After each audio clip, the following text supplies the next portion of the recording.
Welcome to session 3 of unit 4. Session 3, probability distribution of continuous random variable. In session 2, we dealt with probability distribution of a discrete random variable. So now let's look at continuous random variable. So at the end of the session, we should be able to describe the distribution of a continuous random variable and solve problems involving that, right? Good. A function f of x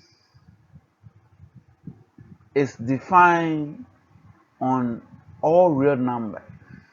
It's called probability density function, as PDF, if it satisfies the following. So for a continuous random variable, it is a PDF.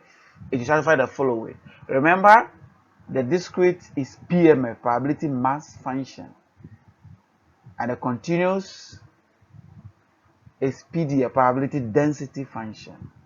Now, for a function to be continuous or to be a PDF, it satisfies the following. 1.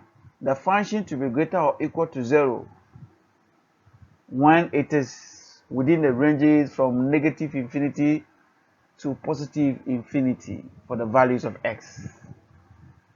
2. When we integrate the function of x from negative infinity to the positive infinity over dx, we should have the sum or the answer to be, or the total area to be equal to 1, and that will make it a PDF,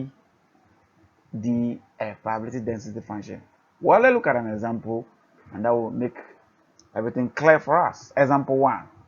Suppose a random variable x has a PDF, that's probability density function, and once the PDF, you know, it's a continuous random variable, given by f of x equal x squared over 3, and it's within the interval of -1 to 2.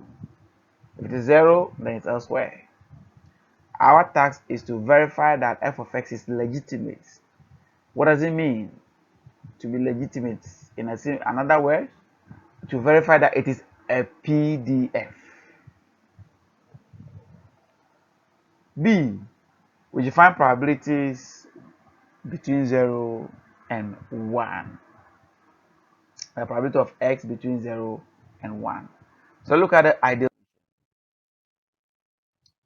So for legitimacy, or for a PMF, we agree that f of x should be greater or equal to 0, and that's first instance is satisfied looking at the function given to us. And also the second is to make sure that when we integrate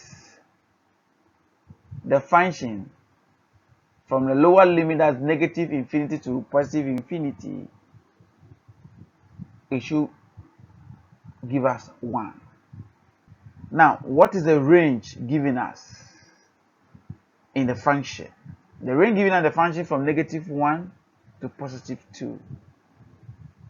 So we could, since it's integration, we could break them into parts based on the limits. So we could integrate, or we can integrate from negative infinity to -1, that's the first limit given to us, and from -1 to +2, and from +2 to positive infinity over the same function. And when we integrate from negative infinity to -1 over the function, we'll have 0 as a result. And from 2 to positive infinity also, we'll have 0 as a result. So the main functional lies between -1 to +2 as an interval as we integrate the function. And the function given is x squared over 3 dx, from -1 to +2. So when you integrate x squared over 3, you have x cubed over 9, giving the limits -1 to 2. And substituting in the limits, we'll have the final results as 8 on 9 plus 1 on 9, and that will give us 1. Hence, we prove that it is legitimate. or it is a PDF.